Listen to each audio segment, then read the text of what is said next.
All right, good morning, guys. Do a quick visual and audio check here. You can hear me, see me. Give me a thumbs up.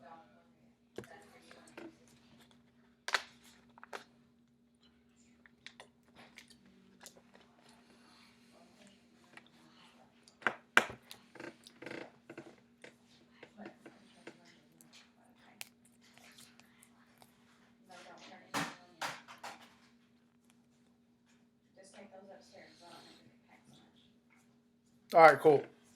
So, what'd you all think? Just type it in the chat box. Was this one a little bit easier, harder? What do y'all think? Tell me. Type in the chat box your thoughts on this one. Your thoughts on part A of this one. Were you able to get through there without,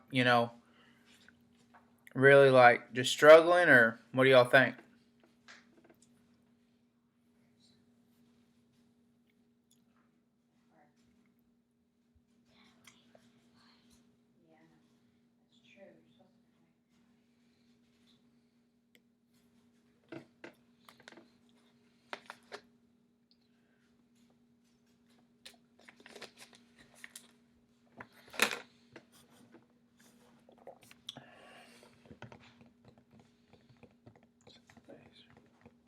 Okay, cool. Timmy, Morgan, Carter.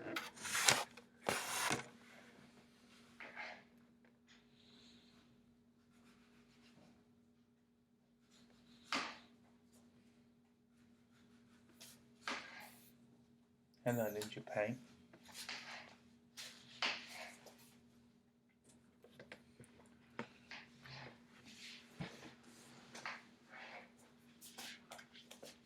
Where's my iPad? Oh, there, never mind. There it is. Not too bad. Okay. Hey, will you three respond? I think it's just you three in here right now. Do you all use your phones for this?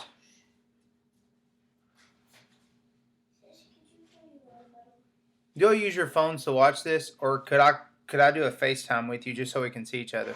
No, no worries.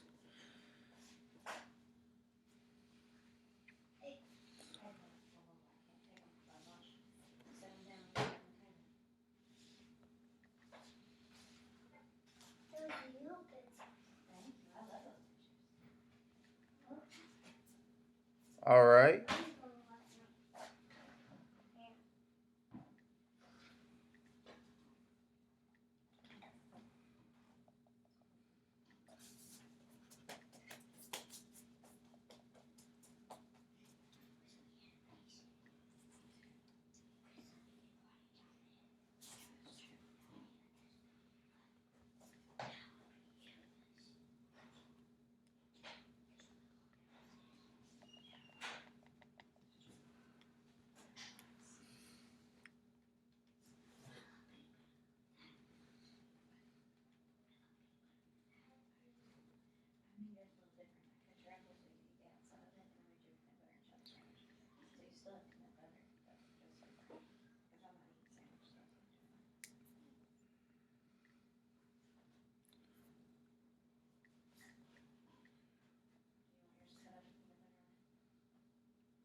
Carter. Yeah.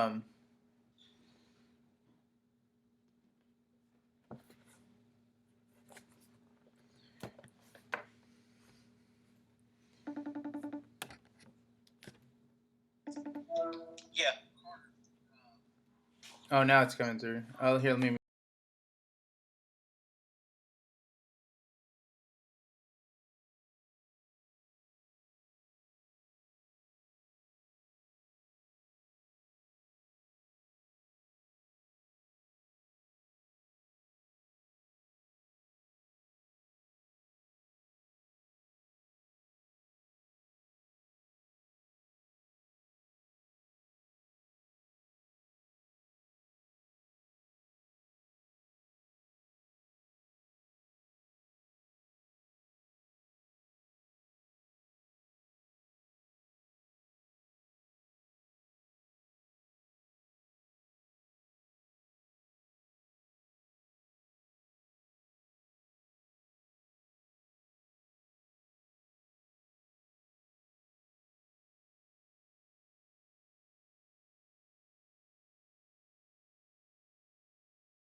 now I'm talking on the YouTube, and you all can still hear me and everything, right?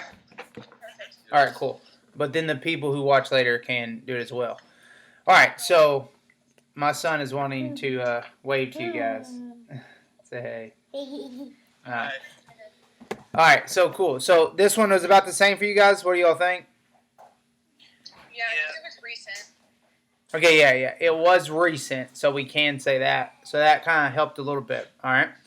But again, while we're practicing these, the whole purpose of practicing these is just so we can get used to the vocabulary they're going to ask us and stuff like that.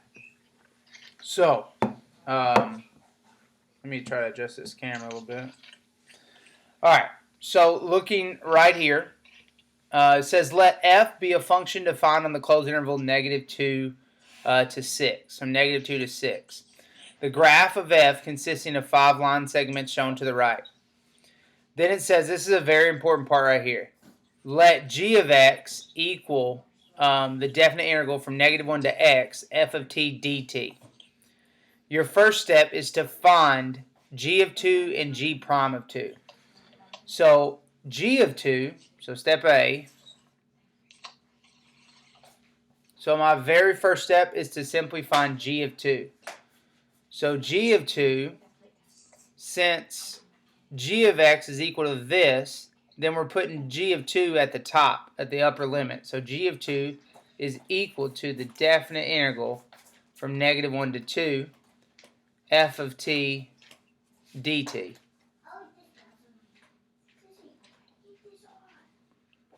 So we just got to find the area from -1 to 2. So from -1 to 2, well, -1 area is 1, 2, 3, 4, 5, 6 by 1. That would make that 3, and it's going to be negative because it's below. So -3, and then from -1 to 2, and then from 2 would be a 2 by 1 triangle, which would have an area of 1. So -3 plus 1, and that would be equal to -2. Did you all get that right? Yeah. No, just because I didn't understand the x part, and I didn't think to plug g of 2 into x. But that makes sense. Does that make sense now? Yeah, it does make sense now. It seems easier. You good, Timmy? Yeah, I shook my head, yes. Oh, I'm sorry, I didn't see it. No, you're good. All right. Now we find g prime of 2. Isn't that just seeing where it's at on the graph? Seeing where it is on the graph, yeah. So g prime of 2 is equal to f of 2, which is equal to what? Yeah, 1. 1. Yeah, I got that one right. There we go.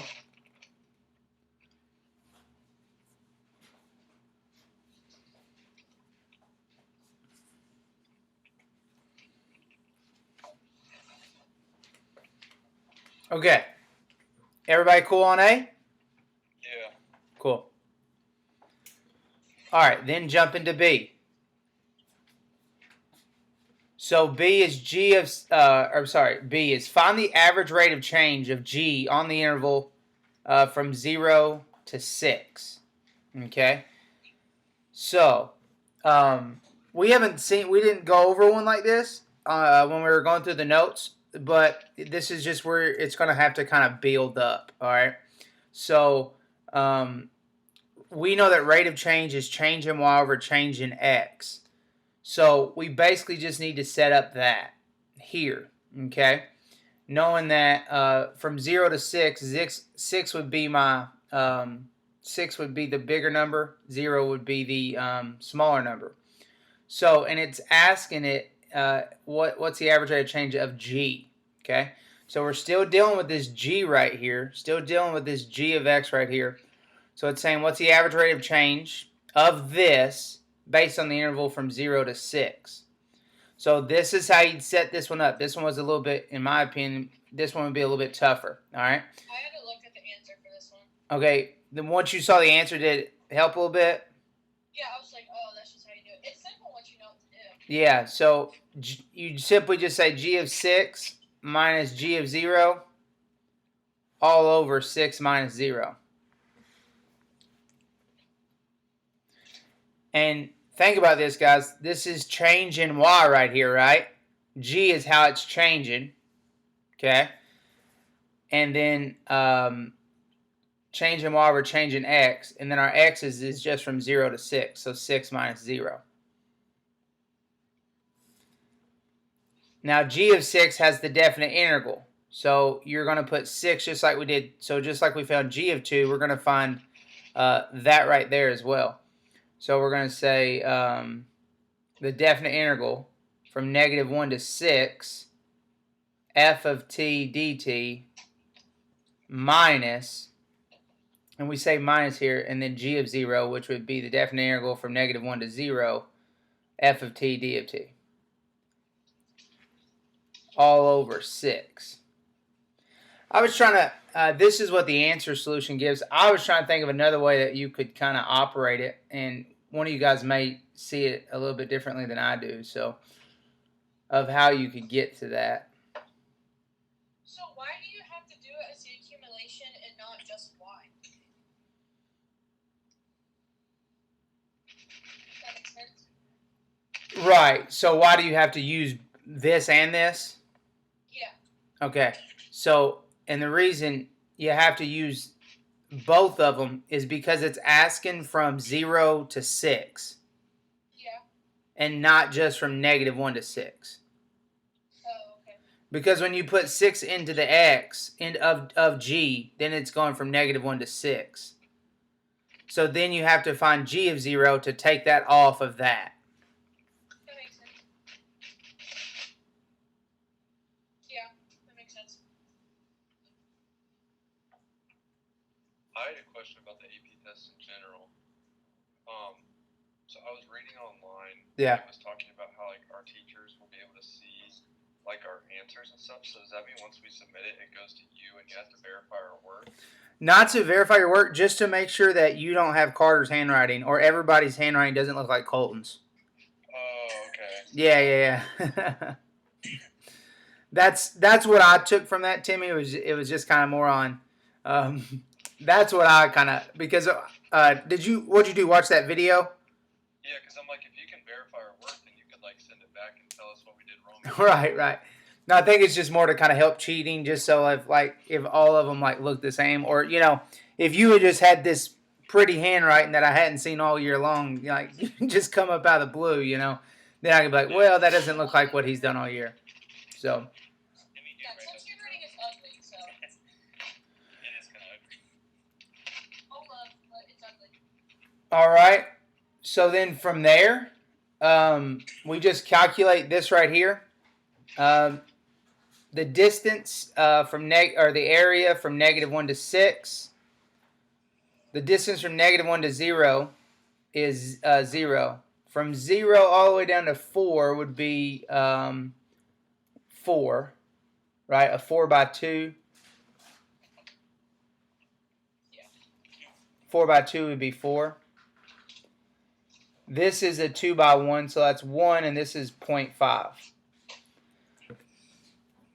So the negative 3 plus 4 is positive 1. Negative 3 plus 4. So from negative 1 to 4 would be positive 1.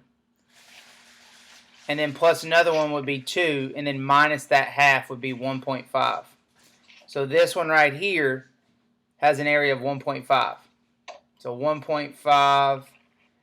And then we say minus. And then from 0 to negative 1, we've already done that one. From negative 1 to 0, it would be negative 3. And all that's over 6. We add those two right there, we get 4.5 over 6, which is 3 over 4 as a final answer.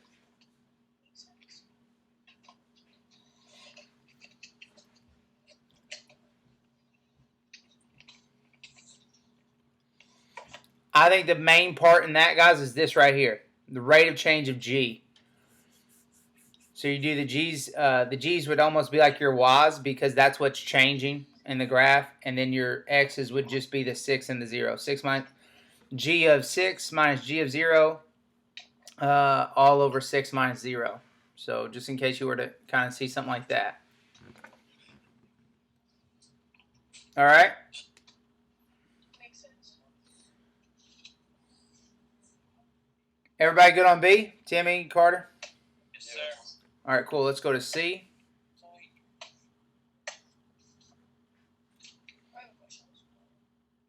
You have a question, Morgan? You want to see me work it or what? I was just gonna ask why 4 wasn't 1. Okay, so let's go look at it, all right? So here's what it's asking. Find the x-coordinate of any point of inflection of G. So what do we use to deal with inflection point? The slope. The second derivative, Second derivative. right? So we use G prime prime of x. Okay?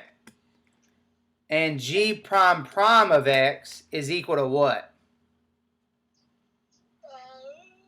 Concavity. Well, f prime of x. And you remember this is where we had the big F, right? But they're using G here. We use, in our practice problems, we had the big F. So big F prime prime of x.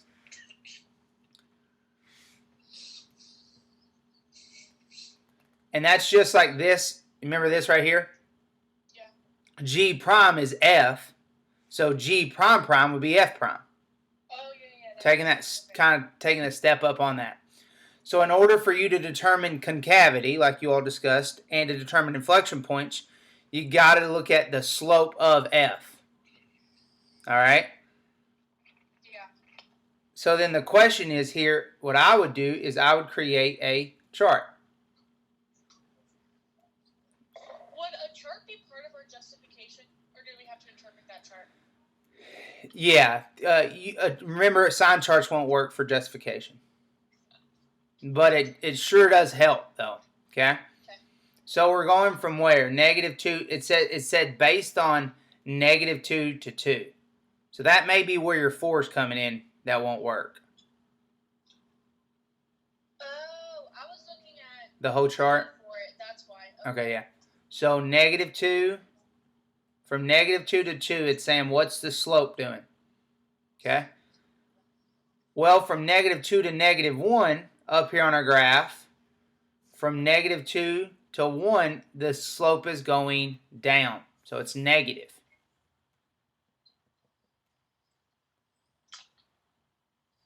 Then from -1 all the way to 2, it's going what? It's positive. I didn't see the limits on there. No worries. I thought it was -6. So, then based on that right there, we know that points of inflections is where it changes concavity. So we have an inflection point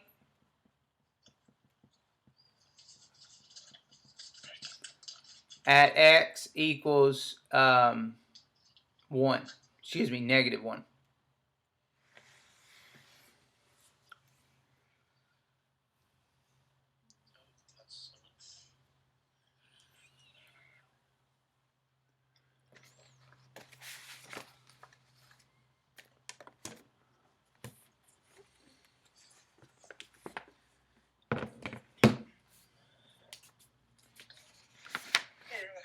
Okay, and then how do we justify it? I said because it is the point at which the slope changes from increase to decrease, or decrease to increase. Very good. So that would be fine. Maybe use a little bit more technical terms. So I would say like G prime prime of x is less than 0 on -2 to 1. Right? And this is saying the same thing you're doing. G prime prime is greater than 0. The slope is greater than 0 on 1 to 2. Yeah. Or excuse me, -1, right? So same thing, but just using some inequality signs.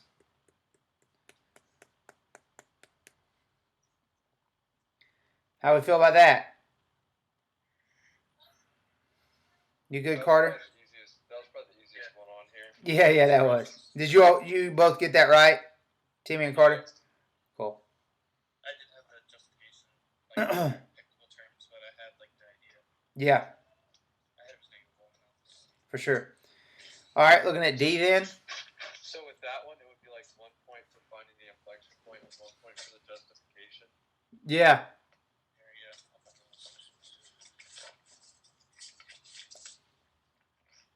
go. And what AP's done in the past is they have done like, because in the past, like if we had enough practice exams, and really I could almost tell you what you score on these.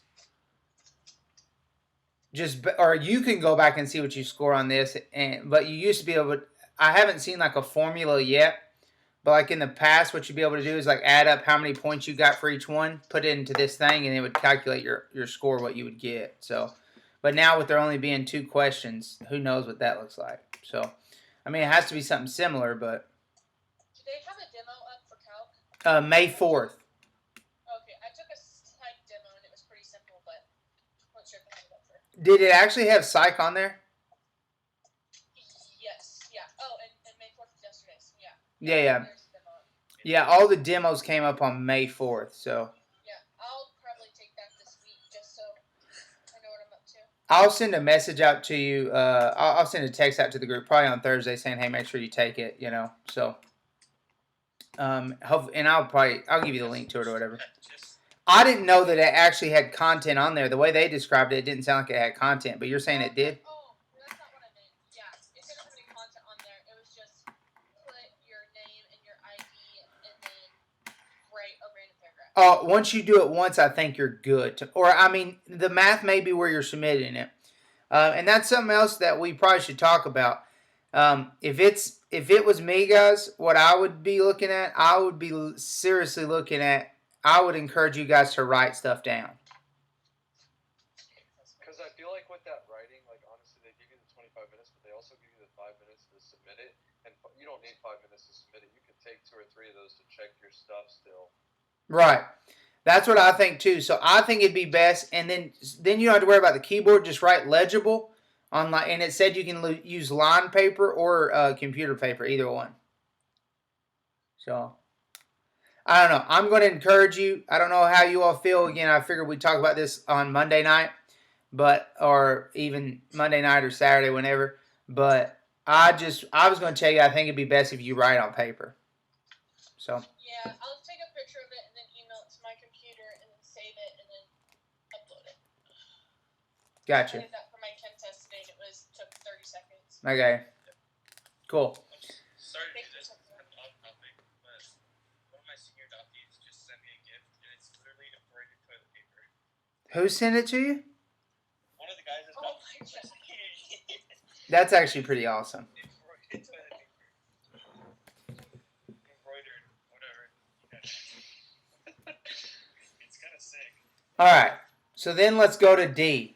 D says, find the absolute minimum value of G on -2 to 6. Explain your reasoning.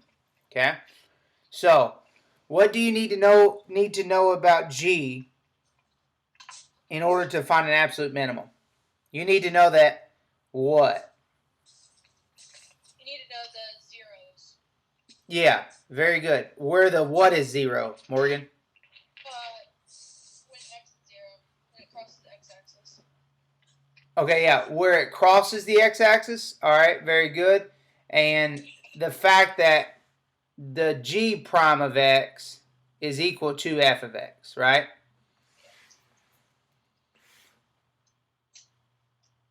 Okay, and then based on that, just as Morgan said, so we need to know this right here, and then it kind of extending to what Morgan said, you're going to need to know that the slope is based on where it is on the graph, and we want to know where the slope is 0. So if we have things going from -2 to 6, that's our kind of our boundaries, and then it grows across, it hits the x-axis, or it hits 0 at 2 places, 0 and 5.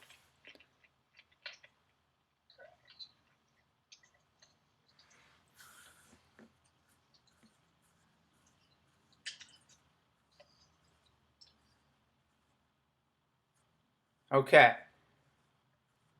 So from -2 to 0, it's below the x-axis.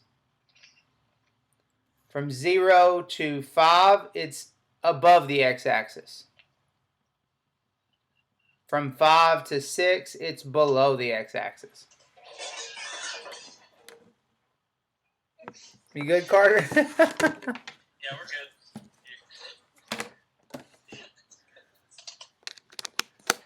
All right. So, again,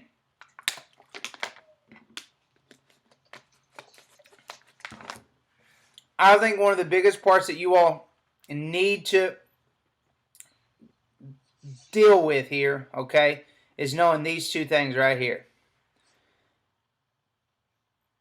That g prime of x is f of x, and g prime of x is equal to f prime of x. All right. So then from here we go. If you think about this, we go down, back up, down. And what it's asking for is it says find the absolute minimum. Okay, so absolute minimum doesn't have to be necessarily a value. It can be the lowest point on the graph because it's absolute. Okay, now if it says local minimum, or if it, man, I can't remember the word off the top of my head right now. But you know the difference, but when it says absolute, that means the lowest point or the lowest value. So we know that the absolute minimum, based on this chart right here, the absolute minimum can occur at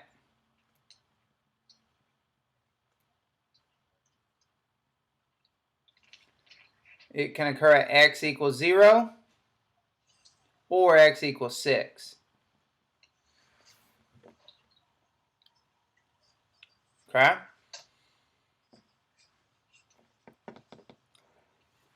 Are y'all cool with that? Yeah. So then you just got to see, okay, you got to plug both of those into g of x. So say g of 0. And remember, that's going to be your definite integral. The integral from -1 to 0. F of x dx is equal to, what is it from -1 to 0? -3. And then same thing with 6. G of 6 is equal to, from -1 to 6. I feel like we've calculated that, haven't we? Yeah, we have. It was.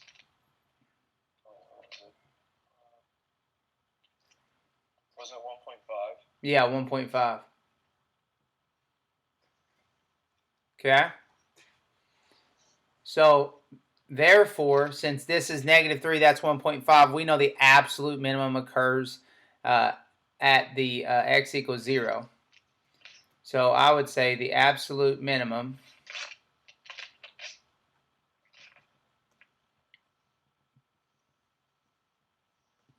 of g is -3.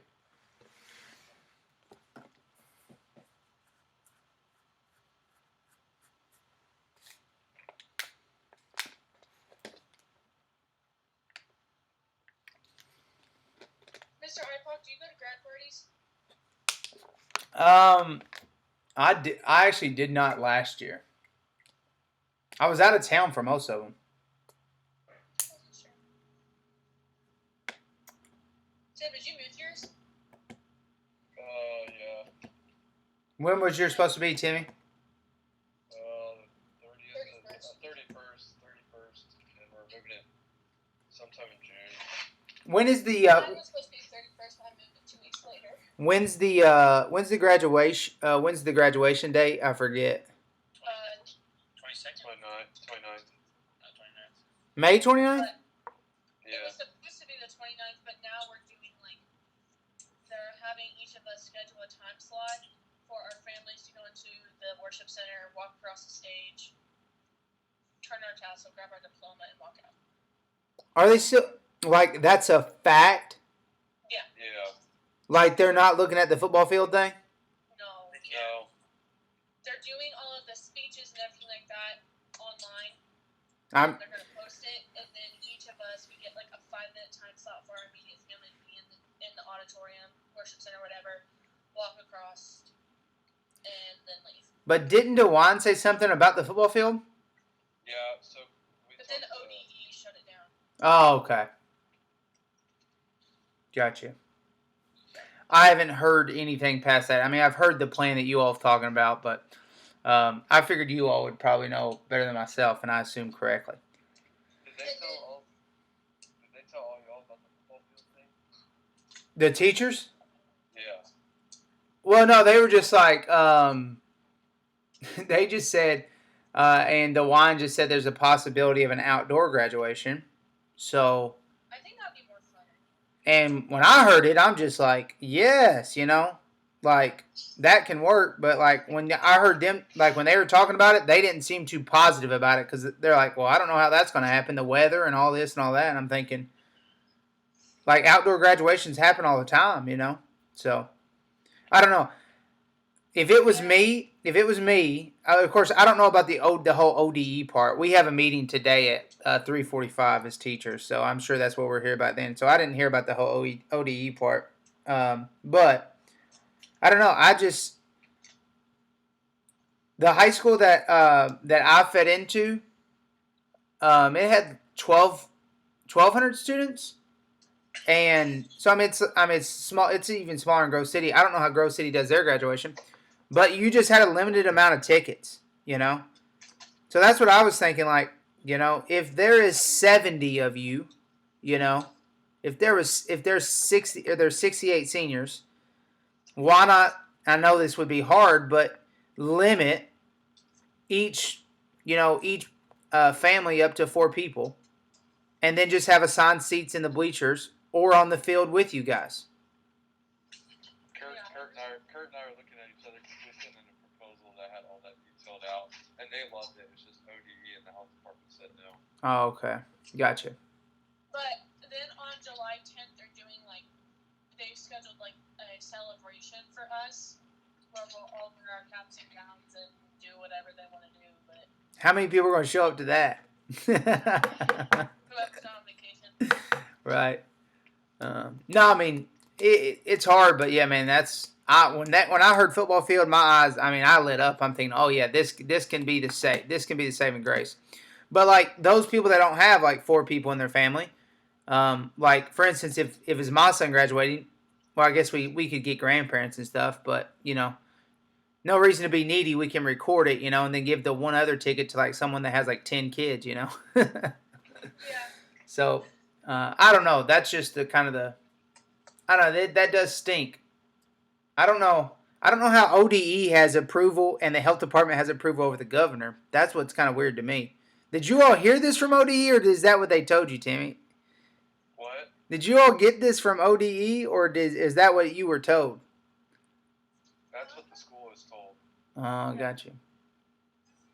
Or that's what the school told you, correct? Well, they said that they have to run all their plans through health department and stuff. I understand. Yeah, I mean, I thank Dr. Amy Atkin for that one.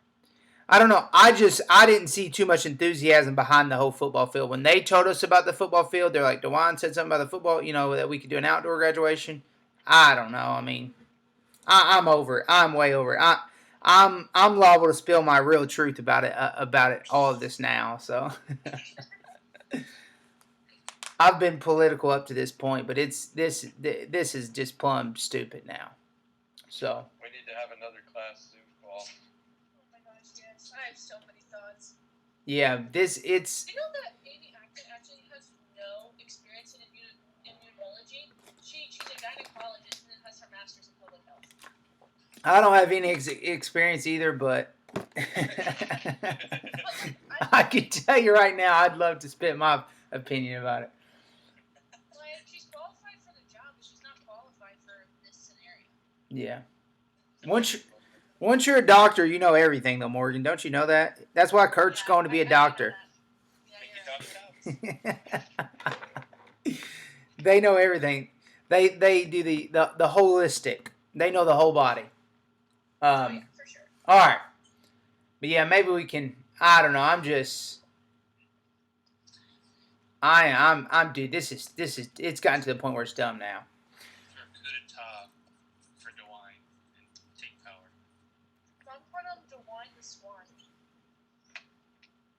All right. I don't think so. Like, he deserves that. No, I don't think. I mean, I think they've acted swift. I mean, I think they acted good, but I don't know. The graduation thing is the thing that kind of really just kind of bums you out, you know. I don't know. People are too much power is being loose to people, you know. I'm pretty sure he extended it to the 29th because he wants to avoid grad parties and like people getting together for Memorial Day. I understand grad parties. I mean, I understand all that, but I mean, people are still gonna have it. People are still gonna do it. We were at what's that park? Scioto. Did I say it right, Timmy? Yeah. Scioto. I mean, people. Yeah, Scioto. People are out there like. The first day of golf. Come on. I know, yeah, it's bad. But I mean, people are out there galore. I mean, groups more than 10. It's I don't know, but let's finish E. Okay, so E says define h of x equals x times g of x. Determine if there's a relative minimum, relative maximum, or neither for h at x equals 2. Justify your answer. Okay. So, here's what we do. We start with what it gives us, h of x. So, it's given us this brand new function, guys. This brand new function, but it involves g of x, which is the function we currently have. All right? So, in order for us to determine if h of x has any relative minimum, maximum, relative, that was the word I was looking for the other day, or just a minute ago. Relative minimum, relative maximum, or neither for x equals 2. We're going to have to get to the second derivative of h of x. Does that make sense? So in order to find concave up, concave down, we're going to have to find the second derivative. So let's find the first derivative.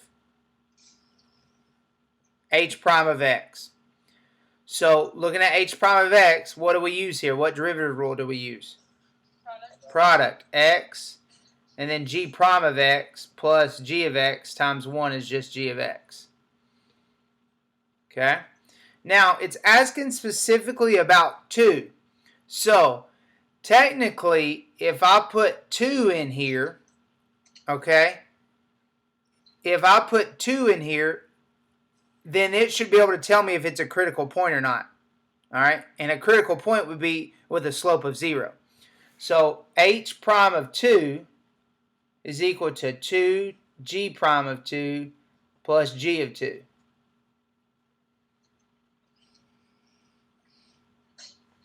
We've already found g prime of 2. It was 1.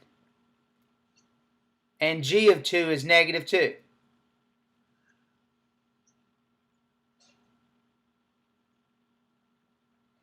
And then from there, we get 2 minus 2, which is 0. So h prime of 2 is equal to 0. So that tells me that there is a critical value there. There's a critical point at x equals 2.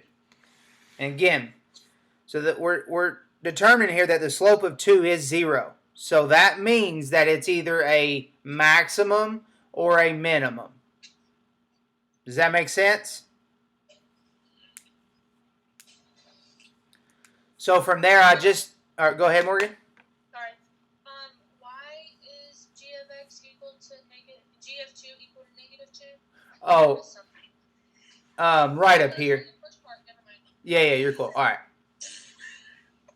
So from there, we need to go find h prime of x in order to see what that is of 2. Do what you say?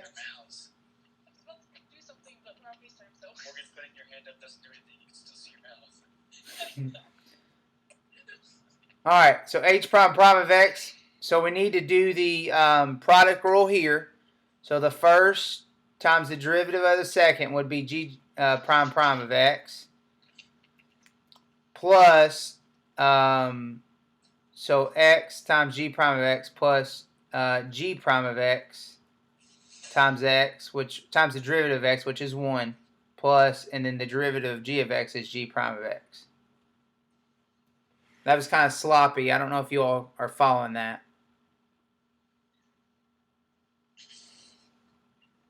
So I just did product rule here. X times the derivative of g prime of x, which would be g prime of x, and then plus this g prime of x times the derivative of x, which is 1, and then plus, this is just by itself, so it's just g prime of x.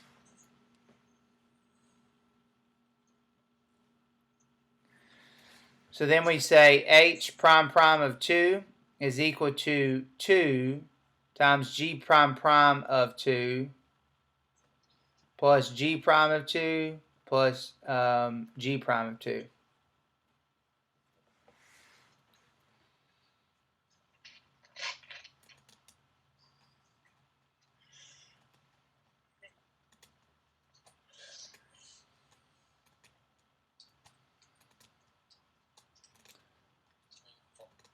And then here, h prime of 2 is equal to 2.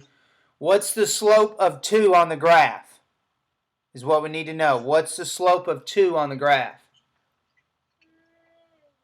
1/2, good.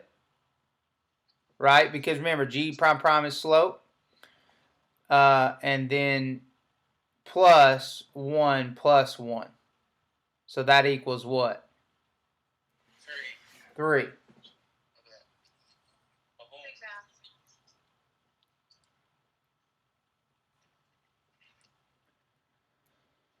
So what does that mean there, though? We've got a critical value at 3, I think. No, your critical value is still at 2. It's still at x equals 2.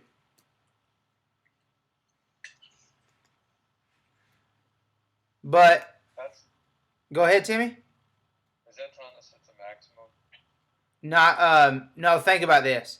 So if h prime of 2 is equal to 0 and h prime of 2 is greater than 0, what's h prime telling us? That's the what? Slope. What's h prime? What's the second derivative tell us? Oh, yeah. Is it no? Yeah, it tells us inflection point, but it tells us concavity. Is it holding water or losing water? So a concavity that's greater than 0 is doing what? Holding water. So therefore, that x equals 2 is what? Minimum. Very good. So Yay. it's a relative Big brain. minimum at x equals 2. If only we could all take the test together. Right? Funny, there is a way. Even if I somehow get this, I am not going to.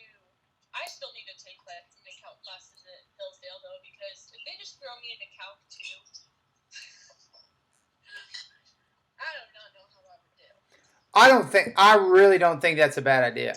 I think that's completely fine. If you come out, if you come out with a 3 or whatever, and you were to get past, and if you were to be opted out of Calculus 1, I would probably still take it if I was you. Yeah, just because I don't want to be thrown into Calc 2 and.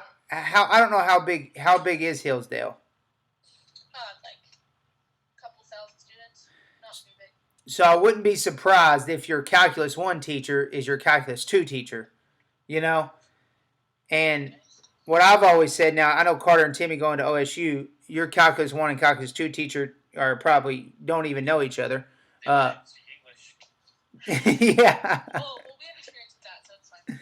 So, and the reason I was saying that was you get that experience with that teacher, so I think that helps. Yeah, I think it definitely helped having you for pre-calc last year. I don't know. I feel like we've had a better year this year in calculus than last year in pre-cal. I'm sure we have. Well, last year you just had to figure out what level we were all at too. Yeah, that is true. It does. I'm telling you, you need to have a consistent math teacher, especially in high school. And I know that you guys have been dealt the kind of the shorter hand in that, but We've lost so many teachers. at least you had me back to back, so. Yeah, that was came out firing on all cylinders. And then there's even more change happening, you know. So I wonder how the pre-cal students are doing with Heinz. I will see in August. You might not want to. Hey, I think there's like 10 signed up for AP Calc, so. We had 11 and we dropped down to what, 7? Hey, going back, Rachel probably shouldn't have dropped. Rachel could have handled all this. It's 100%. She just didn't need it. Yeah, that's my thing. If you don't need it, you don't need it. So. Okay, but Katie didn't either, and you saw what happened there. She put herself through unnecessary pain. It is so funny the fact that she's not taking this test. I remember literally. I remember talking to Katie at one time. She's like, "Oh no, I'm still taking the test. I'm going to still take it," and it really doesn't bother me. It doesn't bother me at all that she's not taking it. But I don't know. I wouldn't have put myself through all that to do nothing. We finish what we start.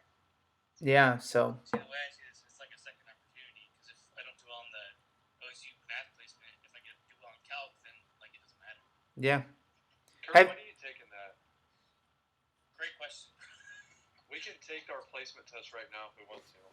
I know we can. I remember them taking it last year, like about this time.